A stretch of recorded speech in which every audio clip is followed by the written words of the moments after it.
Quantos estão felizes nessa noite? Digam glória a Deus. Amém. Também nós estamos muito felizes essa noite, para a honra e glória do Senhor. Queridos, abram suas Bíblias no livro do Gênesis, capítulo de número 2, versículo de número 18. Gênesis, capítulo de número 2, versículo de número 18.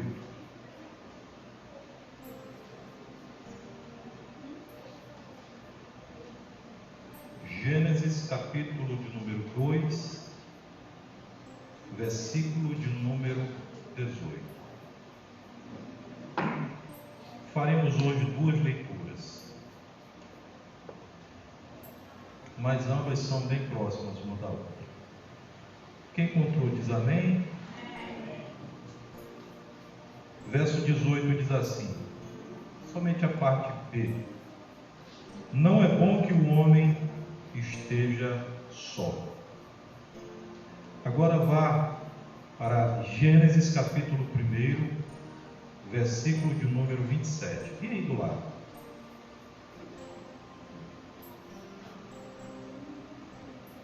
Capítulo 1, versículo 27. Criou Deus, pois, o homem à sua imagem. A imagem de Deus o criou, homem e mulher os criou. E Deus os abençoou e lhes disse: sede fecundos, multiplicai-vos e enchei a terra e sujeitai-a. Em nome de Jesus, podeis fechar a sua Bíblia e glorificar o nome do Senhor nessa noite.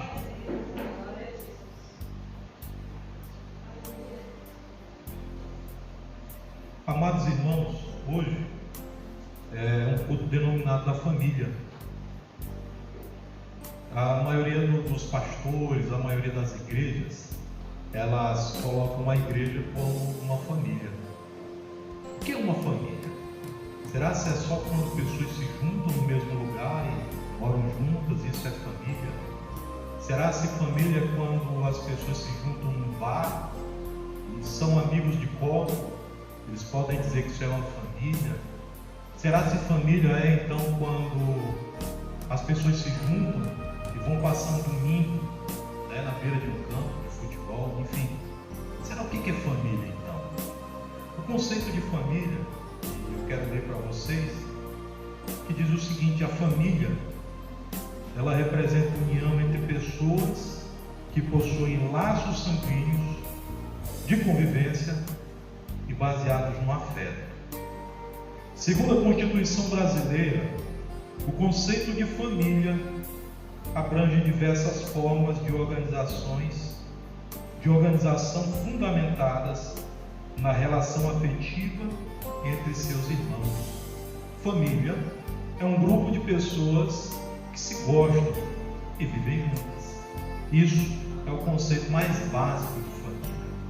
Então perceba que a família ela não é formada apenas por aqueles que têm esse laço sanguíneo, mas ela é formada também de pessoas que se gostam, de pessoas que se amam, de pessoas que dividem uma vida com as outras pessoas, moram juntas. Isso é família. Podemos então ampliar esse conceito e dizer que a igreja também é uma família? Sem dúvida. Porque a igreja ela é uma família espiritual e ela é uma extensão daquilo que existe no céu, aqui na terra. Louvado seja Deus por isso. Em cada tempo, suas dificuldades. E aí nós observamos que as famílias, desde o início até hoje, cada uma delas passou por um momento difícil, por uma situação complicada, motivada pelo tempo, pelas circunstâncias do momento.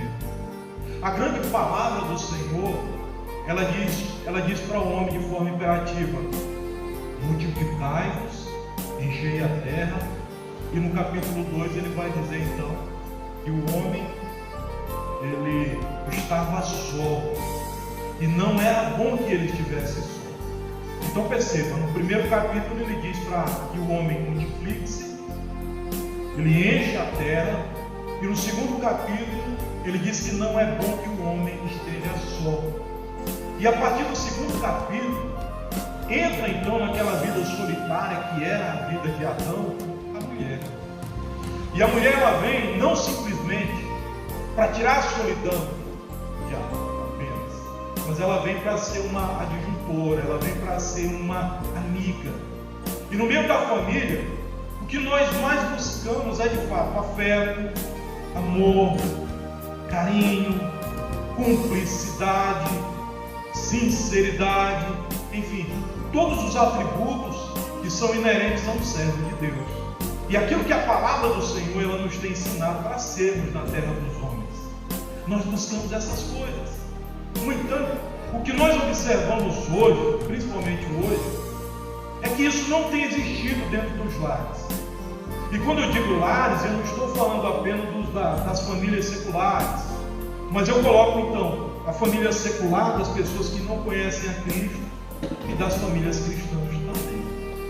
Existem pessoas no meio das nossas igrejas por aí que muitas vezes não vão na igreja no culto de domingo, por exemplo, porque houve algum embate em casa, porque houve uma briga, porque faltou um diálogo, porque faltou uma conversa, porque faltou um entendimento.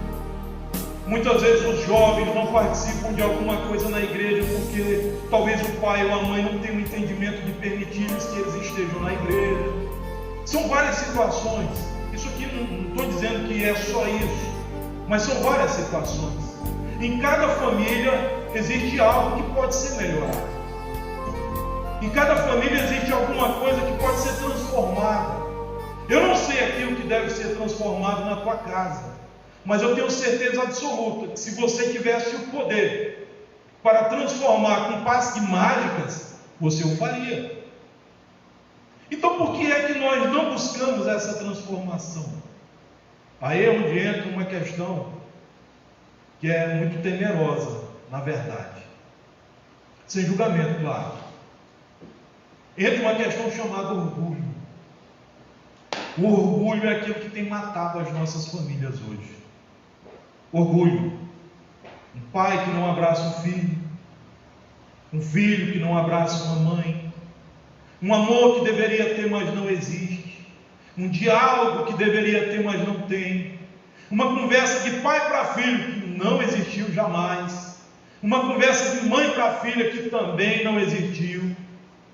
Então vivemos em uma comunidade de orgulho. A igreja ela está infelizmente entrelaçada com o orgulho hoje. E isso é muito temerável, porque mata a vida espiritual das pessoas. Isso vai transformando as pessoas. O desejo de fazer, o desejo de estar, o desejo de se comunicar, o desejo de não estar só. Tudo isso vem sendo deixado de lado por conta de vários problemas como esses. E eu quero dizer para vocês uma coisa: nunca a humanidade sofreu tanto com doenças psicológicas, psicossomáticas, depressivas, com pessoas que são ansiosas. Nunca a humanidade sofreu tanto com isso. Porque, queridos, o mal do século, que a psicologia chama de depressão, é terrível. E só quem passa por aquilo tem um entendimento que é complicado passar por isso. Graças a Deus, esse estigma de que a depressão era uma doença espiritual apenas, tem sido caído por terra, tem sido deixado de lado. As pessoas estão criando um entendimento de que na verdade isso pode sim e é, de fato, uma doença espiritual, não uma doença espiritual, mas uma doença psicológica, que pode ser tratada, que pode ser então amenizada, com várias situações. E é terrível isso, porque quando a depressão ela chega no seu ápice, que ela é dividida em 3 estágios: a depressão, a básica, a média e a profunda. Quando ela chega no ápice da depressão profunda, é terrível, porque é onde a pessoa já não quer mais se associar com ninguém, é onde a pessoa já não quer mais se comunicar com ninguém, é onde a pessoa não quer mais sequer sair do quarto, é onde a pessoa já não quer mais que entre mais nem a luz do sol dentro da sua casa, é onde a pessoa quer ficar lá, escondida, no escuro, só ela e só ela somente. E aí você vai, você está com fome? Não. Você está passando alguma coisa? Não. Você quer isso? Não. Vamos ali? Não. As pessoas tentam de todas as formas, e aquele que está nesse estado de depressão, ele não sai de lá. E esse estado é interessante porque normalmente ele poderia ser evitado, e não é o que tem acontecido. O que tem acontecido é o contrário. Mais e mais as famílias hoje, elas têm incentivado de forma involuntária, é claro, que os seus cônjuges, as pessoas de dentro da casa, eles busquem, eles entrem nesse estado de depressão. Porque, meu irmão, nós somos levantados para vivermos em sociedade. Paulo vai dizer também no capítulo 13 de 1 Coríntios, que o amor é base de todas as coisas. E um lar que não existe amor, e um lar que não existe afeto, e um lar que não existe amizade, e um lar que não existe diálogo, infelizmente ele está fadado a ser um lar cheio de pessoas depressivas e ansiosas. Isso é terrível, queridos, porque é o que nós estamos vendo e vivendo. Muitas vezes nós não temos essa amplitude de entendimento, e aí julgamos até errado aquele que passa por algo assim. Não, isso aí é falta de Deus, isso aí é falta de Deus, isso é porque não está indo na igreja, isso é porque não ora, porque não busca, porque não jejua, e não tem nada a ver, meus irmãos, não tem nada a ver com isso. Perceba que a palavra ela é muito clara e enfática em dizer que talvez um dos grandes profetas do Antigo Testamento, talvez o maior de todos, Elias, um homem de Deus que falava com Deus, que operava milagres, prodígios e maravilhas, ele pediu a morte, porque ele estava em um estado de depressão tamanho que ele chega a pedir a morte. A palavra de Deus vai dizer que um outro profeta, Jonas, que também falava com Deus, que era direcionado por Deus, em dado momento da vida dele, ele ficou tão depressivo que ele chega a pedir também a morte. Tira a minha vida, Senhor. Isso é um ato de desespero. É um ato de desespero. Recentemente algumas figuras aí da televisão, da mídia, cantores, enfim, muita gente aí que é conhecida, tem morrido, tem perdido a vida por várias situações diferentes. E o que nós vemos normalmente é que muito crente tem falado isso. Fulano está no inferno, esse aí está no inferno, essa aí foi para o inferno. E aí nos colocamos na posição de Deus, nos colocamos na posição de inquisitores quando falamos algo assim. Isso, queridos, eu acredito que vocês viram nas mídias sociais aí, a enxurrada de coisas aí, por pessoas da mídia aí que morreram aí. Enfim, o fato, queridos, é que você tem que observar uma coisa: você tem o conhecimento da verdade, você conhece Jesus Cristo, essas pessoas não conhecem. E se elas não conhecem, qual é a nossa atitude enquanto servo de Deus?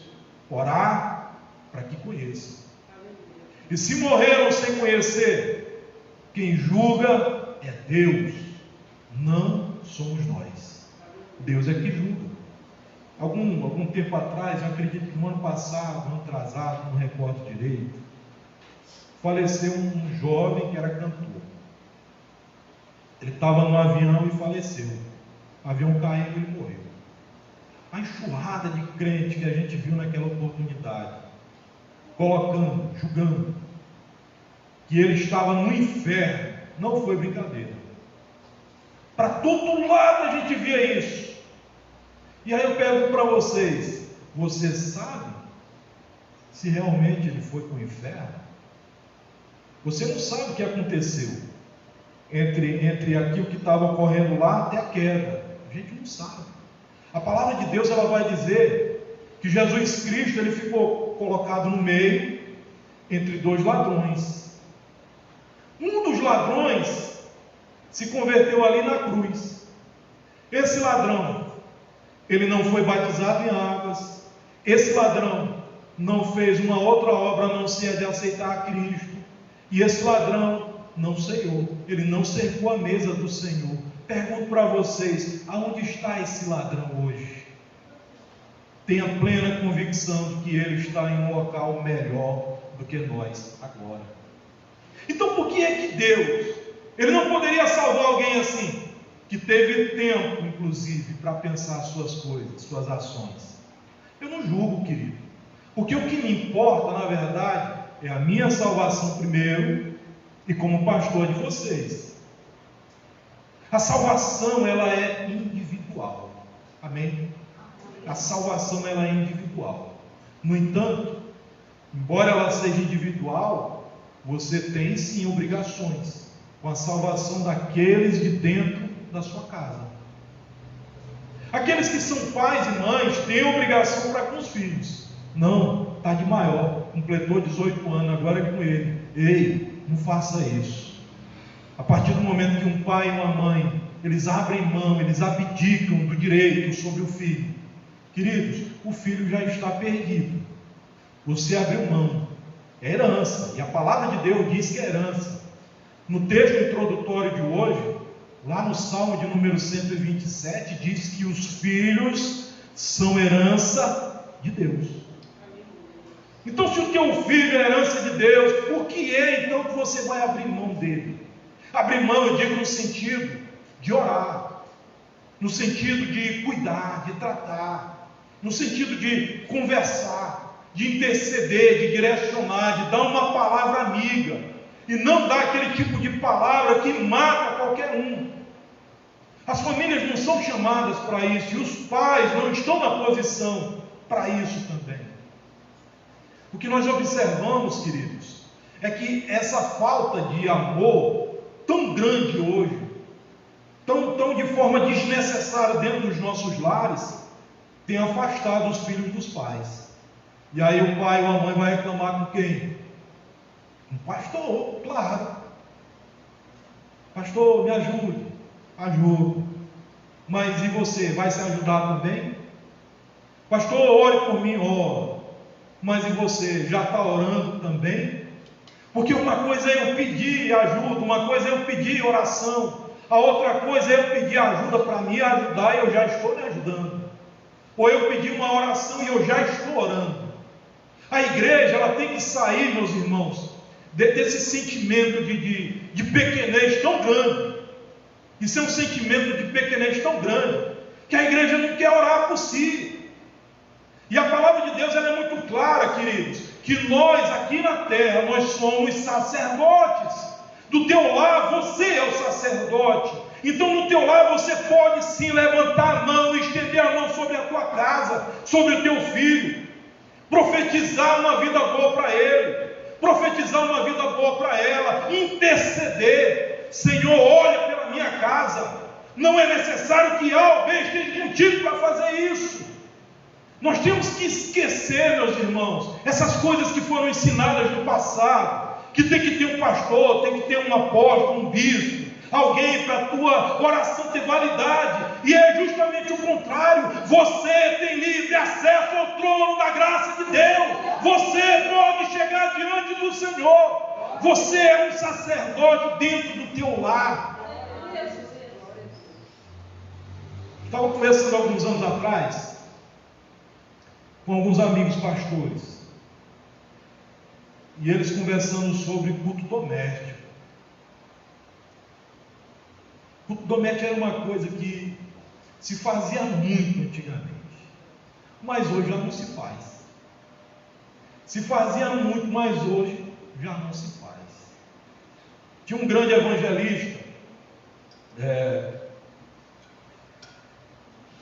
George Miller, grande evangelista na Inglaterra. Eu não me recordo o nome dele agora, acho que é George Miller. Enfim, ele era de uma família cristã. O sonho dele era ter uma Bíblia. O pai dele então fez com ele um propósito. Pega a dica, vocês que são pais, têm filhos, os filhos não vão gostar não, mas vai valer a pena. O pai então fez um trato com ele: vou te dar uma Bíblia, com uma condição. Qual é a condição, pai? A condição é de que você grave o Salmo de número 119 inteiro. Salmo de número 119 é o maior. E aí ele começou. Todo dia ele lia, ia gravando na mente, lia, ia gravando na mente, até quando chegou um dia ele se sentiu preparado. Pai, estou pronto. Pegue sua Bíblia e me acompanhe. E ele começou.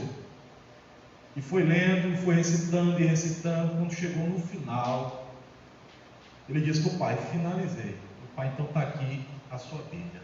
O resultado: se tornou um dos maiores evangelistas da humanidade. Vocês têm autoridade na sua casa, no seu lar. A autoridade foi dada por Deus a vocês. O que nós percebemos hoje é que nós vemos pais e mães acovardados diante dos filhos. De que forma? O Mário Sérgio Cortella, um grande filósofo brasileiro, ele disse que no tempo dele, ele sentava na mesa e a mãe colocava comida em cima da mesa. Todos comiam que estava em cima da mesa, sem falar nada. Hoje o conceito mudou. O pai hoje dá a opção para o filho. Filho, você quer sentar aqui ou na sala? Filho, você quer comer isso ou aquilo? E aí muitas vezes os filhos vão crescendo nesse ritmo e protelam. Não quero comer não. Quero comer não. Quero isso aí não. O filho tem que comer aquilo que os pais têm condição de dar para eles. É duro isso? É. Eu posso fazer melhor, eu tenho condição de fazer melhor para o meu filho? Você tem. Mas se você fizer tudo que o seu filho quiser, ele vai crescer, meus irmãos, despreparado para o mundo. Nós temos uma netinha, a Laura, pequenininha. Laura passou um dia com a gente aqui. Laura um dia estava jantando aqui na cozinha. A gente muitas vezes olha assim, o menino, quando vai comer, ela não tem muito domínio, né, sobre as ações dela. Tem 1 ano e pouquinho. Vai comer, se suja tudo. Joga o arroz no chão, depois come de novo o arroz no chão. Pisa em cima, come, aquela coisa. E nós estávamos observando aquela situação. A mãe então chegava para ela, pegava o prato e a colher e queria dar na boca dela, mas ela não. Ela quer ela mesmo comer o negócio. Eu tenho poder, tenho mais força do que a criança. Posso infligir ela a comer do jeito que eu quiser. Só que ela não vai aprender com as mãos dela. Mas se ela continuar lá, e ela está comendo, está brincando, mas está comendo. Se ela continuar lá, naquele leguedê dela, ela está aprendendo a comer sozinha. E com isso, está aprendendo um dos principais princípios da nossa vida: a independência. Louvado seja Deus. Nós temos que incentivar os nossos filhos a fazer. Não é simplesmente dar o pão, mas dar a direção do água. Não é simplesmente segurar na mão, mas pegar a colher e dar para ele. O que os pais têm feito hoje é o contrário. É tirar a colher do menino e colocar na boca dele. É tirar a opção dele de aprender para ensinar o filho. E é claro que isso é, de certa forma, querendo fazer o bem para o filho. É querendo protegê-lo, mas na verdade os pais não estão protegendo os filhos dessa forma. Na verdade eles estão, de certa forma, maquiando os filhos para os filhos do mundo. Isso é complicado, queridos, porque é algo que a gente observa muito, é algo que todo mundo prega por aí, é domínio público, mas os pais ainda assim eles não querem então aprender esse tipo de lição. Amém? Vamos para frente então. Louvado seja Deus.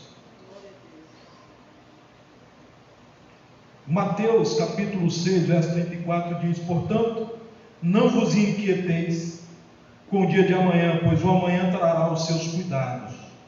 Basta ao dia o seu próprio mal. Se preocupe com o dia de amanhã, não, querido. As pessoas estão se descabelando com o dia de amanhã, por vários motivos. Por dívida, por briga, por medo, enfim, são vários os motivos. E a gente muitas vezes se preocupa com o dia de amanhã, se preocupa a ponto de sair até do nosso normal, de ficar ansioso com muita coisa. Oh meu Deus, o que eu vou fazer? É amanhã, e o boleto é para amanhã, a hora tal, e agora, Senhor, me ajuda. Mas você mesmo não se ajuda. Tem uma coisa, queridos, que o pastor do Rio, ele fala muito, esqueci o nome dele, mas eu assisto ele quase todo dia. Um exercício, um pequeno exercício que, se nós fizermos, já vai ajudar muito, que é a respiração. Quando você está ansioso, você está doido ali, naquele momento, sem saber o que fazer, pare, respire fundo. Fique ali um momento, só você e você mesmo. Deixe passar alguns segundos. Depois volte a fazer aquilo que você tinha que fazer. Eu sei que é muito fácil falar. É muito fácil falar isso para vocês.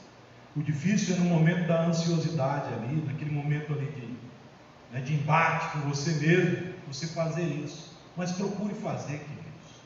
Procure meditar, procure buscar. Que eu tenho certeza que você vai passar por isso, em nome de Jesus. Augusto Cury escreveu um livro há algum tempo falando sobre alguns pensamentos psicológicos. E aí ele falou que a concentração é muito boa. Mas aí ele vai e cita que existe um povo no Brasil que é diferente. Esse povo, ele não apenas fica parado imaginando alguma coisa, mas esse povo vai além. Esse povo medita. Isso ele fala dos crentes no seu livro.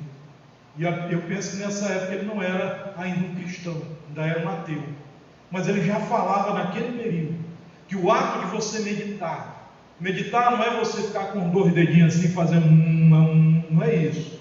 Meditar, que eu digo, é você ler alguma coisa, ou então você pensar de fato nas suas ações, nas suas atitudes, é você refletir, é você pensar, só você, em tudo aquilo que está acontecendo, mas de forma sucinta, tranquila. Quando você faz isso, as suas ações, elas são mais positivas. Louvado seja Deus. O princípio da reciprocidade, ainda tratando do quesito de família. Amados irmãos, a família ela é composta normalmente pai, mãe, filhos. O que depois entra são os agregados da família. Mas normalmente uma família ela é formada dessa forma. E hoje nós aprendemos, inclusive na escola bíblica dominical, a respeito também de família. Mas o fato é que uma família que se forma dessa forma, desse jeito, nessa configuração, existem alguns pré-requisitos, algumas coisas têm que serem feitas ali. E muitas vezes a gente esquece disso. Obrigações, deveres, sobretudo nós enquanto servos de Deus, enquanto crentes no Senhor. A carta de Paulo aos Efésios, no capítulo de número 5, ele vai tratar de coisas relacionadas aos pais, às mães, aos filhos e aos servos. E aí tem uma coisa que chama muita atenção. Capítulo 5, verso 22. Mulheres, sejam submissas. Esse entendimento de submissão, muitas vezes ele é extraviado do conceito normal, do conceito correto. É claro que Paulo, ele fala submissão, mas aqui ele não vai explicar que submissão é isso ou aquilo. Ele só vai dizer submissão às esposas. Quem na verdade vai abrir um pouco mais a nossa mente a respeito da submissão é Pedro. Na sua primeira carta, Pedro, capítulo de... lá no versículo de número 7, olha só. Maria, igualmente. A palavra é essa. Traz igualdade ao homem e à mulher. Igualmente, vivei a vida comum do lar, com discernimento e tendo consideração para com a vossa mulher como parte mais frágil. Tratai-a com dignidade, porque sois juntamente herdeiros, sois juntamente. Não é só o marido, não é só a mulher. Sois juntamente. Traz aqui novamente a igualdade. Herdeiros da mesma graça de vida, para que não se interrompam as vossas orações. O que isso quer dizer? Que a obrigação do esposo também é a obrigação da esposa no lar. E a obrigação da esposa também é a obrigação do esposo no lar. O que Pedro diz, na verdade, é que o homem deve respeitar a questão da diferença de força, que a esposa é mais frágil, pelo fato de ser mulher, mais frágil em força. Isso não quer dizer que ela é mais fraca de pensamento, de ação ou de atitude. Se isso fosse de fato o contrário, você perceberia que em várias configurações de casamentos aí, é a mulher que é o homem da casa, é a mulher que é o cabeça da casa, é a mulher que é aquela independente que organiza tudo e o homem não faz nada. Nós não vemos isso por aí? Alguns chamam até de mulher macho. O fato é que essa força elas também têm. O que lhes falta é a força física. É isso que Pedro tem falado. Não quer dizer, queridos irmãos e irmãs, que a mulher vai ter então que ser agora uma feminista e tal, que o homem tem que ficar abaixo dos seus pés, etc e tal. Não quer dizer nada disso. Quer dizer que ambos vivam em harmonia dentro do lar. Pega uma criança, o pai e a mãe. O menino quer um bombom. E aí ele vai na mãe. Aí diz assim: mãe, quero um bombom. E a mãe diz para ele: pede para o teu pai. Aí o menino vai no pai e diz assim: pai, quero um bombom. Aí o pai diz assim: fala com a tua mãe. Deu um parafuso na cabeça do moleque, para ele entender agora, e agora, o que é que eu vou fazer? Mas perceba uma coisa: quando normalmente uma mãe, ela pega o menino para corrigi-lo, e aí o pai, ele vai intervir, tira o menino das mãos da mulher, repreende a esposa na frente do menino. Como é que o menino vai crescer? Ele vai crescer não tendo respeito pela sua mãe. A sua mãe não terá autoridade sobre ele. A senhora não manda em mim. Menino, vem comer. A senhora não manda em mim. Menino, pega aí, vou pedir para o meu pai. O menino cresce um horror, um nojo. Então, meus irmãos, preste atenção numa coisa. O pai está direcionando a criança, está disciplinando. Por mais que você não goste, por mais que seu coração de mãe esteja ali pequenininho, esteja ali bem amassado, doida para ir lá e tirar o menino, livrar o menino da perda, faça isso não. Não faça isso. Depois que passar o momento, aí você chama o esposo, ou vice-versa, conversa: meu filho, você foi muito forte com a criança, não faça mais isso não. Converse, mas não tire a autoridade do seu cônjuge sobre a criança. Agora eu quero dizer para vocês: quando forem disciplinar, disciplinem com amor, tá bom? Disciplinem com amor. Não é para matar o menino não, viu? Não é para matar o menino não, não é para pegar uma travando, né? Não faça isso não, discipline com amor. O que é disciplinar com amor? Faça como os pais antigos. Ó, vou te falar, só vou te avisar 3 vezes. Tá bom. A menina lá fazia um negócio errado, te avisei, foi a primeira. Passou os dias, meses até, o menino fez de novo, te avisei, foi a segunda. Até quando chega a terceira vem sem aviso. Talvez o menino está lá no banheiro, que nem a gente fazia. O pai chegava lá no banheiro: senhor pai, estou banhando. Abre aí. Estou banhando, pai, espera aí, já que eu saio. Quero pegar um barbeador e presta barba. É lá no banheiro que ele tira a barba. Quero só pegar o presta barba aí. Tá bom. Aí o menino vai, não sabe de nada, né? Está inocente. Aí o pai abre a porta. Aí, meu irmão, não tinha jeito. E a gente era muito junto, eu e meu irmão, rapaz. E aí a gente banhava junto, um lavava as costinhas do outro. Então era irmão, né? Não tinha maldade. Quando o pai entrava no banheiro, eu avisei para vocês, não avisei? Essa é a terceira vez. E aí aquela sorrinha boa, pedagógica, bem didática: olha, você está apanhando por isso. Deus não diz. Você nunca viu nem eu, nem a sua mãe fazendo aquela peia que você na hora você detesta. Mas quando passa os anos você fica lembrando, nossa, meu pai foi um pedagogo. Meu Deus, que peia bem dada. A gente dá graças a Deus porque aprendeu dos nossos pais lá atrás. É doloroso? É, ninguém gosta. Mas meu irmão, faz uma diferença boa lá na frente. O menino não vai ser vagabundo. O menino não vai querer ficar acordando 2, 3 horas da tarde. O menino todo dia vai tomar café de manhã no horário certo. Enfim, são várias situações, queridos, que trazem o benefício através de algo assim. E aí, para a gente finalizar, Efésios, capítulo de número 6, versículo 1. Filhos, obedecei aos vossos pais. Verso 2: porque esse é o primeiro mandamento com promessa. Se tu fizeres isso, terás longos dias de vida. Pergunto aos jovens aqui nessa noite: quantos querem viver muito na sua vida? Digam amém. Amém. Amém. Também eu. Então a receita que a palavra de Deus nos traz é o quê? Obediência e honra aos pais. Obediência é baixar a cabecinha na hora que papai e mamãe estiver falando. Sim senhor, não senhor. O que a gente vê é o contrário. O pai está falando e o menino está protelando. Tu fez isso? Não, eu não fiz nada não sei o que. Pai, dá aquela coisa, parece um árbitro, um narrador de futebol. O pai fala uma coisa, o menino fala 10. A mãe fala uma coisa, o menino retruca 10 vezes. Honra aos pais é ouvir, é ter respeito, é aceitar a repreensão.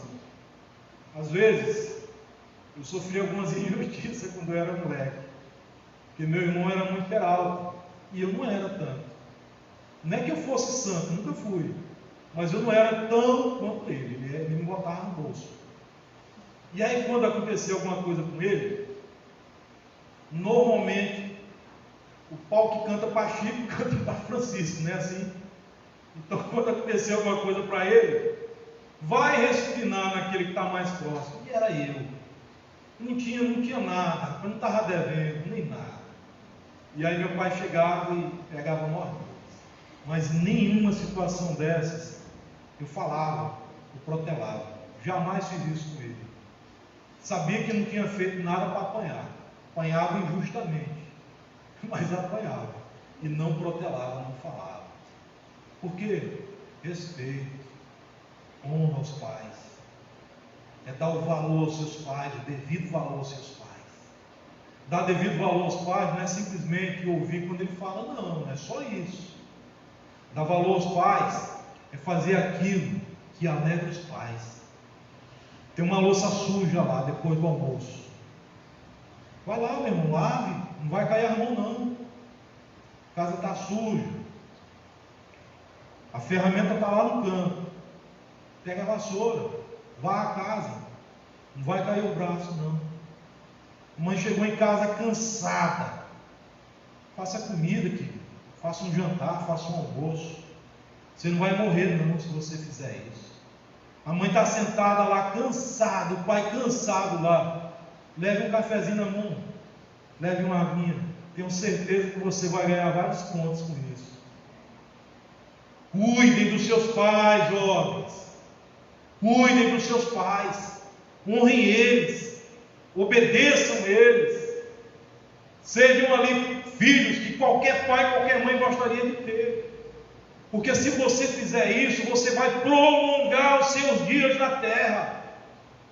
E os seus pais terão heranças não só nesse mundo, mas também no mundo vindouro, porque a missão que foi dada a eles, eles estão cumprindo. Louvado seja Deus. Amém? Glória a Deus. Se coloque de pé, em nome de Jesus Cristo. Aleluia.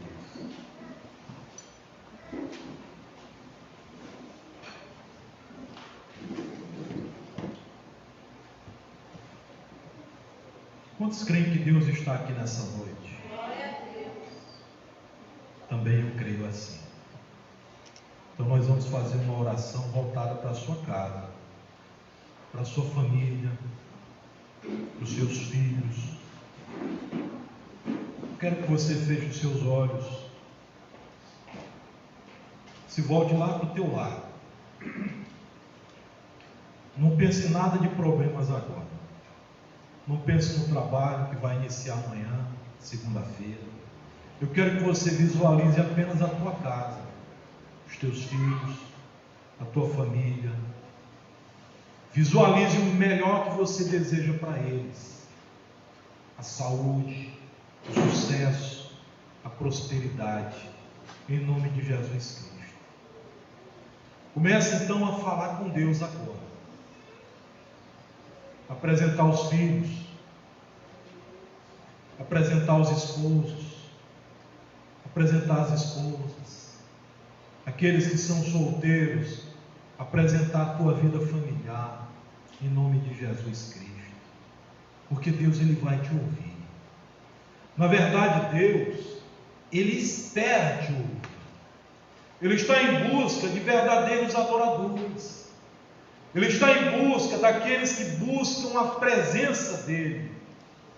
O desejo de Deus é que todos venham ter conhecimento da verdade e que todas as famílias sejam abençoadas. Oh Senhor, aleluia. Tu tens visto o coração dos teus filhos, Pai. Tu tens visto, meu Senhor amado, a labuta da tua serva, a labuta do teu servo. Tu tens visto, ó Pai querido, a dificuldade, Senhor, dos pais, dos filhos. Não é fácil, Senhor amado, educar no tempo em que estamos.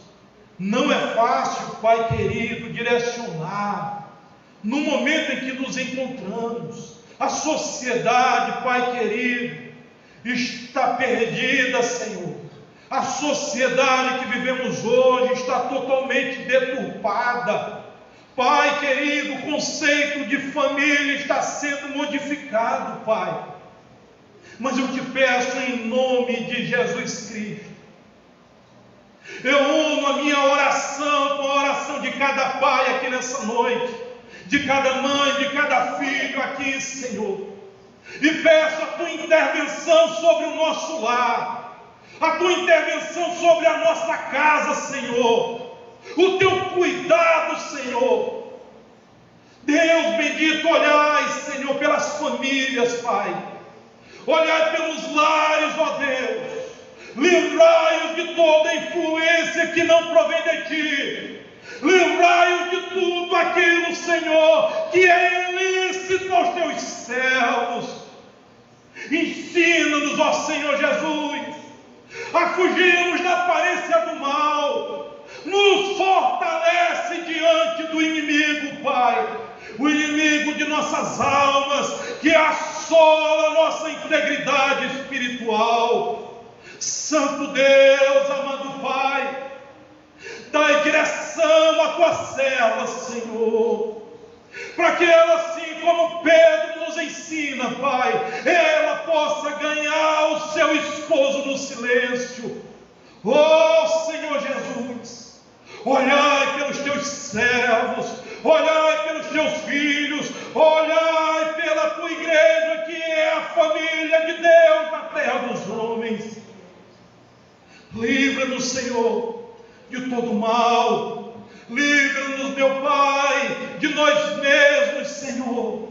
E nos ensina, nos direciona, nos disciplina, se necessário for, para que façamos, ó Pai, não a nossa vontade, mas que a tua vontade seja feita em nossa vida, em nome de Jesus.